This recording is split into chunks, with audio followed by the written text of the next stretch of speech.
السلام علیکم ورحمۃ اللہ وبرکاتہ۔ آج قرآن کریم کے درس میں ہم سورہ لقمان کی آیہ نمبر 6 دیکھیں گے، جس میں اللہ عز و جل ارشاد فرماتا ہے: اعوذ باللہ من الشیطان الرجیم، بسم اللہ الرحمن الرحیم۔ وَمِنَ النَّاسِ مَن يَشْتَرِي لَهْوَ الْحَدِيثِ لِيُضِلَّ عَن سَبِيلِ اللَّهِ بِغَيْرِ عِلْمٍ وَيَتَّخِذَهَا هُزُوًا أُولَئِكَ لَهُمْ عَذَابٌ مُّهِينٌ۔ وَمِنَ النَّاسِ، اور لوگوں میں سے کچھ ایسے بھی ہیں کہ من یشتری، جو خریدتے ہیں، لہو الحدیثی، بیکار کی باتیں، حکایتیں، بے بنیاد قصے، کہانیاں، انہیں خریدتے ہیں لہو الحدیثی، لیضل عن سبیل اللہ، تاکہ لوگوں کو اللہ کے راستے سے گمراہ کر دیں، بھٹکا دیں، بغیر علم، اور علم بھی کوئی نہیں رکھتے اپنے تئیں، تو بغیر علم کے یعنی کہ بے سمجھے لوگوں کو گمراہ کرتے ہیں اللہ کے راستے سے۔ وَيَتَّخِذَهَا هُزُوًا، اور اللہ کی آیات کا مذاق اڑاتے ہیں، قرآن کریم کی آیات پر ٹھٹے کرتے ہیں۔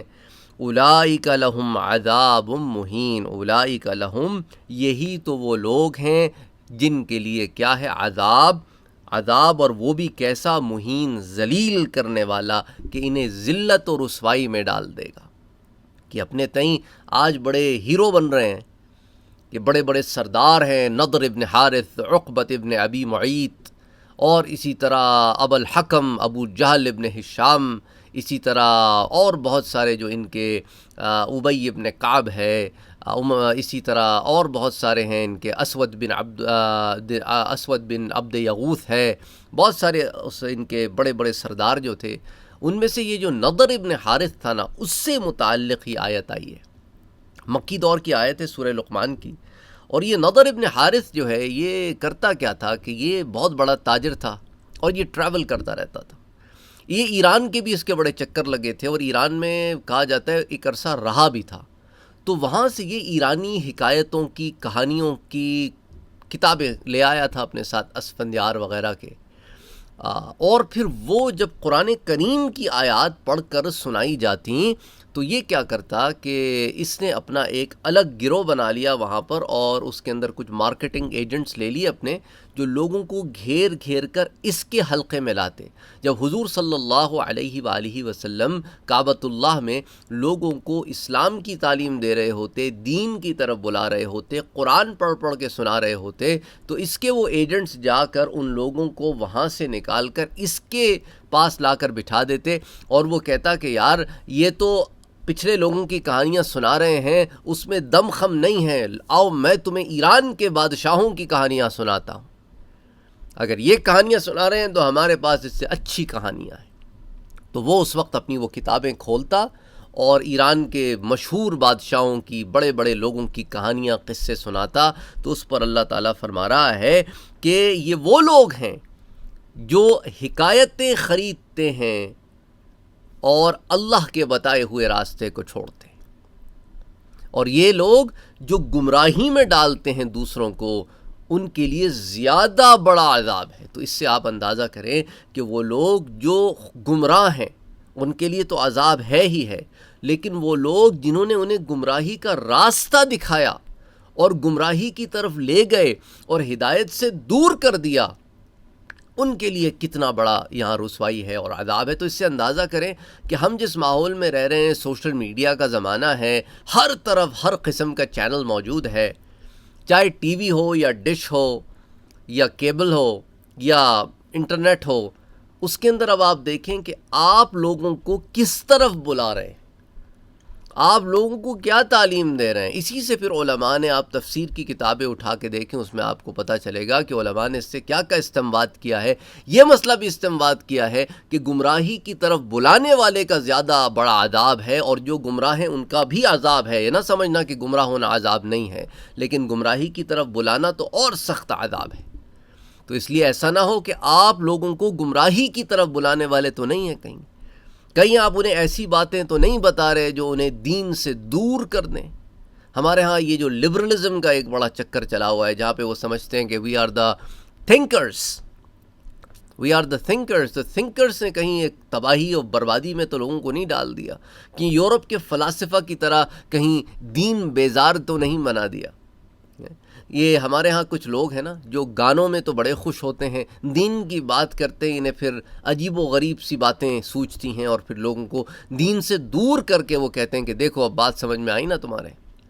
اور کہنے کو مسلمان بنتے ہیں۔ اسی طرح غیر مسلم بھی ہیں بہت سارے جو لوگوں کو دین سے دور کرتے ہیں، اور دور کرنے کو پھر سمجھتے ہیں کہ کوئی بڑی شے کر گزرے ہیں۔ بہرحال اسی طرح جو نیکسٹ آیہ مبارکہ ہے اس میں اللہ عز و جل ارشاد فرماتا ہے وَإِذَا تُتْلَى عَلَيْهِ آيَاتُنَا وَلَّى مُسْتَكْبِرًا كَأَن لَّمْ يَسْمَعْهَا كأن في أذنيه وقرا فبشره بعذاب أليم۔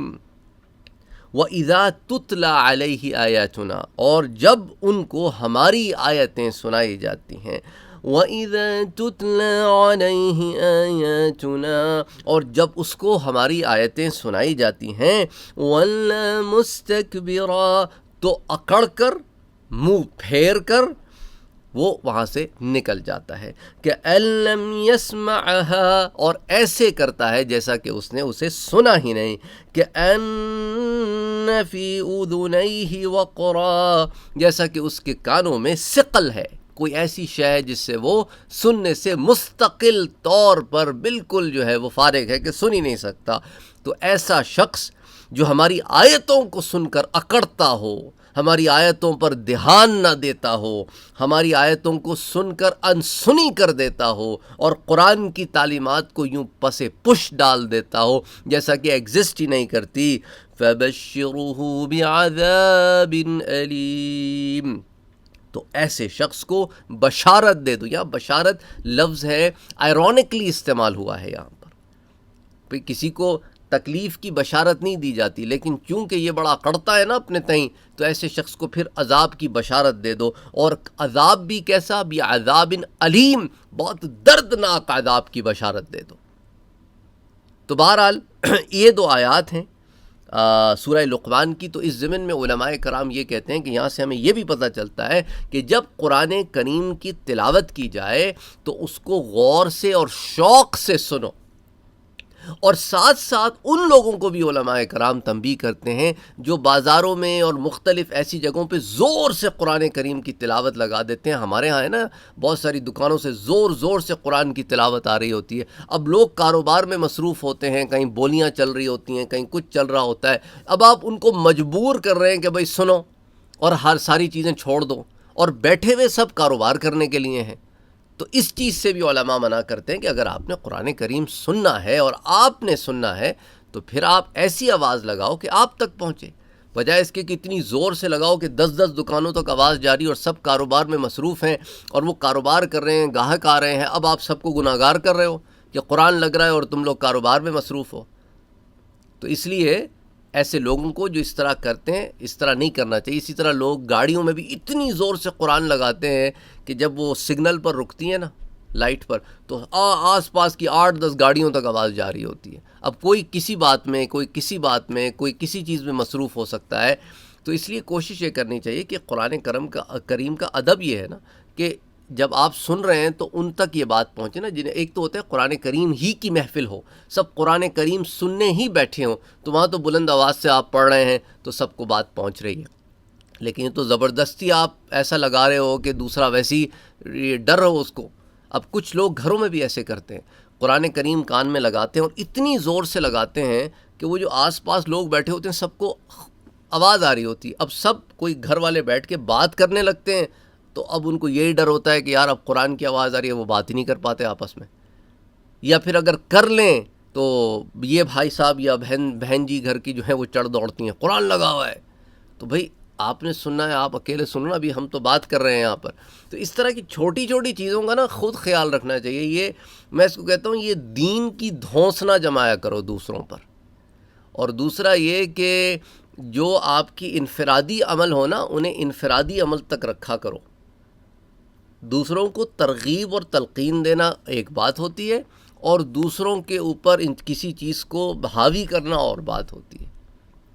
تو علم کا پھیلانا، دین کے علم کا پھیلانا، اسے بھی حکمت سے کرو. تو ان آیات میں اللہ سبحانہ و تعالی ارشاد فرماتا ہے وَمِنَ النَّاسِ مَن يَشْتَرِي لَهْوَ الْحَدِيثِ لِيُضِلَّ عَن سَبِيلِ اللَّهِ بِغَيْرِ عِلْمٍ وَيَتَّخِذَهَا هُزُوًا أُولَئِكَ لَهُمْ عَذَابٌ مُهِينٌ وَإِذَا تُتْلَى عَلَيْهِ آيَاتُنَا وَلَّى مُسْتَكْبِرًا كَأَن لَّمْ يَسْمَعْهَا كَأَنَّ فِي أُذُنَيْهِ وَقْرًا فَبَشِّرْهُ